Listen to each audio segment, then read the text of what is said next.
video of the course. We're going to cut to the chase here. We're working on our final 3 guitar tracks: outro riff, outro chords, outro layer. It's all of these 3 stacks that are hitting in the outro of the song.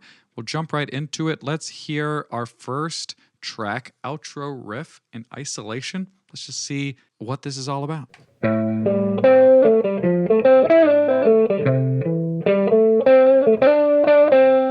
Great, and then hearing this in context.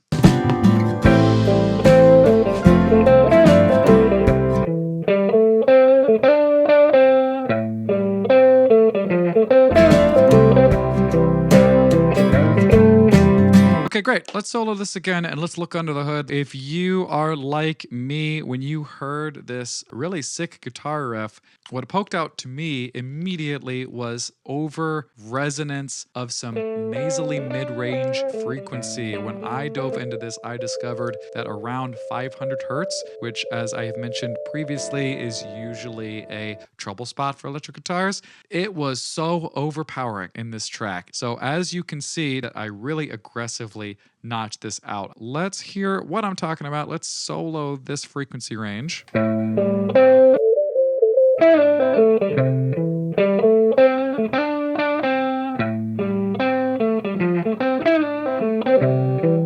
no good. So let's engage this. And already, like night and day, so much more clear. Nice. Okay, great. Yeah, feeling good about that cut. Let's move on to our next adjustment, which is to the right, where I counter to what I did for previous guitar tracks. I'm actually giving us a high cut rather than a boost. And that's just because in the context of where we're at in the song, it's so busy, it's so dense, there's so many layers happening at the same time. There's only so much spotlight to go around. This particular guitar track is more of a textured layer. So for those reasons, I chose to just tame our high frequency range, tame our attack a little bit. Let's listen to that frequency range really fast. Nice, and then let's engage that band, hear the difference. Nice, okay, just taming it a little bit. And then the next adjustment we made is this subtle low mid cut. I don't want to take up as much space as it is.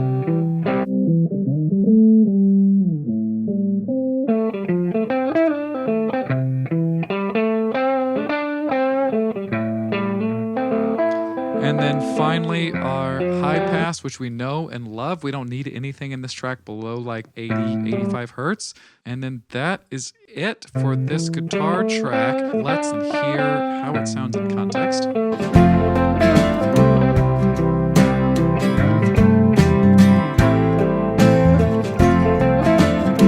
Cool. And then let's turn it off.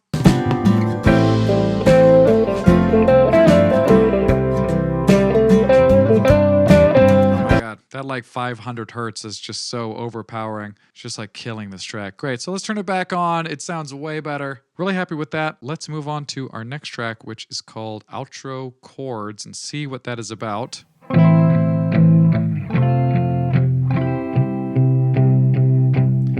then in context,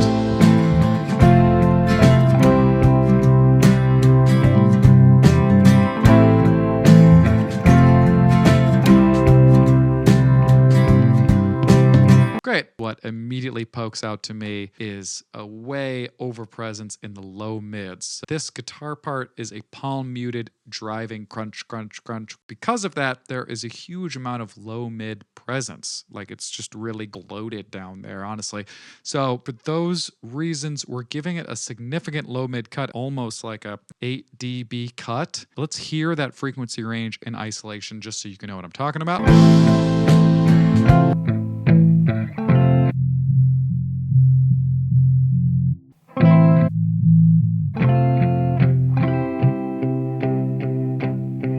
Oh my God, so much better, so much clearer. We can hear that it's a thinner track overall now, but like that is okay. And kind of riffing on that same idea, we can look to our next band, which is to the right. You can see that I am adding a high mid-range subtle boost because that really is where the action is for this particular track. That's the highlight of this track here.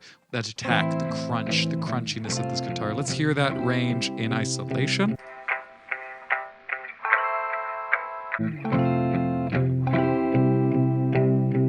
Great, and let's engage it. Yeah, it's so subtle, but I just wanted to spotlight that a little bit more. Besides that, all we're doing is applying our high pass, and we're good to go. Let's unsolo this, see how it fits in context.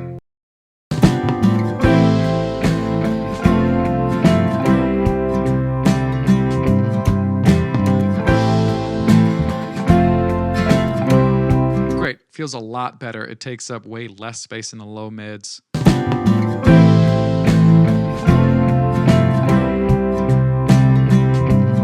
Oh my God, yeah, when we turn off our EQ, it just clutters up the mix immediately. It's amazing how one track can just like throw everything off. Let's turn this EQ back on and move on to our final guitar track of the whole session, of the whole course. We're going to be working on outro layers. This track really should be called outro guitar solo, I think, for obvious reasons. We can hear it right now.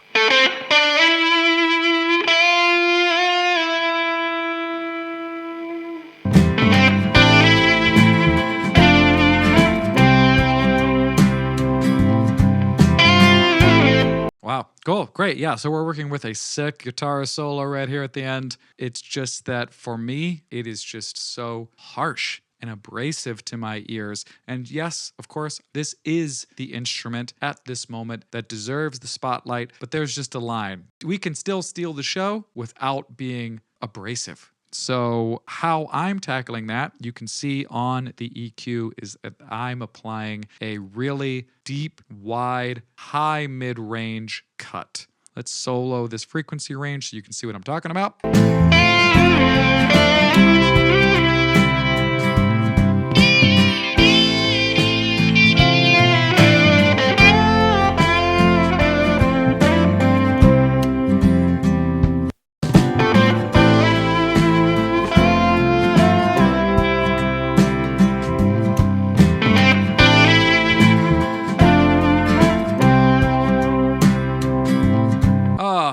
Oh man, and when I engage that band, it just immediately sounds way smoother. But I still feel like still cutting through. It's still the star of the show. It just doesn't need to be abrasive. And that is really the only significant adjustment that I'm making to this track. Other than that, I'm just adding a high pass here. We're just killing everything below like 180. We don't need it. And now that we've done that, let's just check in with our whole outro guitar arrangement. I'm going to unmute all three of the tracks that we've just now worked on, and we can hear what they all sound like together. Here we go.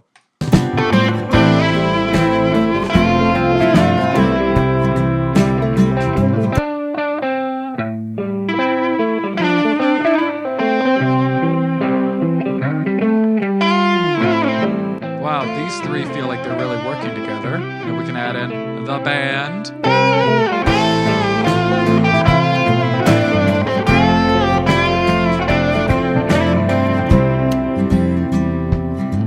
Great. That final arrangement just felt excellent to me. It just felt like everything had its place. The guitar solo was definitely the star of the show, but it didn't feel abrasive. The palm muted guitar chords felt like it was really adding this driving energy without cluttering the low mid range. Mwah. It was all just working out great. And that does it. That totally wraps up our guitar section for this session and for the course. I'm just super stoked with how our electric guitar arrangement is feeling. I can't believe the only processing that we've applied to this whole session is just EQ. I mean, it just feels already such a more polished product than what we started with. So I'm feeling great. Hope you're feeling great. I'm excited to move on. I will see you in the next module, the final module.